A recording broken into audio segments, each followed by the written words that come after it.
thing that happened to me is when Kennedy said we're going to go to the moon before the end of the decade, before the end of the 60s, and that's why I went into engineering in college, because I never used my engineering degree, but it seemed exciting at the time.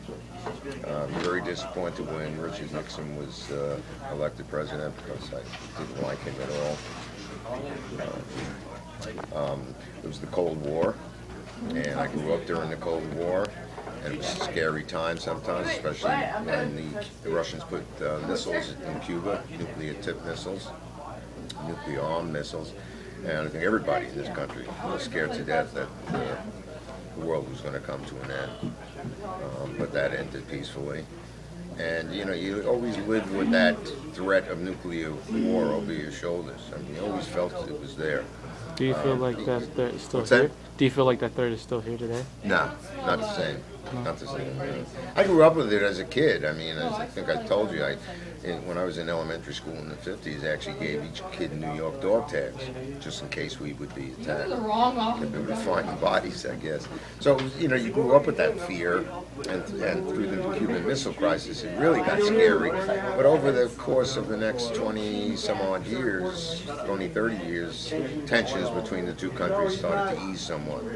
And then you didn't worry about it because you said, what am I going to do? There's nothing I can do about it. You know what? Everybody wants to blow up the world, blow up the world. Right? What am I going to do? And, so you become a little more realistic about it. But, I've lived through a lot of presidents, from Truman through the present president.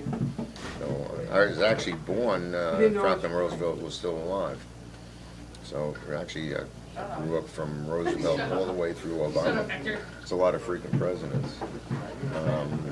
I remember when the Watergate scandal, we went over that with Richard Nixon.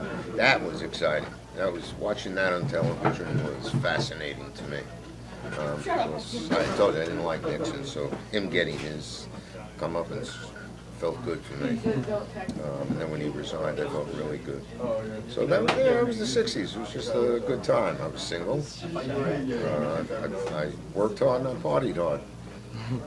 Was there any event in there where it kind of changed your life forever? Oh boy, that's a tough one. Obviously, graduating college was a big one. I think working for Kennedy got me much more interested in politics, even though I never ran for office. I wouldn't say Woodstock was a life-changing event. It was great. I'm not sorry I missed it. The marches that I went on, made you think more about what was happening in this world and what was happening in our country. So those were all, life-changing events. I guess the biggest life-changing event for me in the 60s was when my father passed away. He was young, he was 61, I was still in college at the time. And then I was now the man of the family. So that was kind of tough. So I had to mature a little faster than I had wanted to. As I said, I like to party. I really did, and I partied hardy. But there was no one event. But I think the accumulation of Kennedy being elected and everything that happened, all the big events that happened, kind of made me who I am today. All right. Thank you, Mr.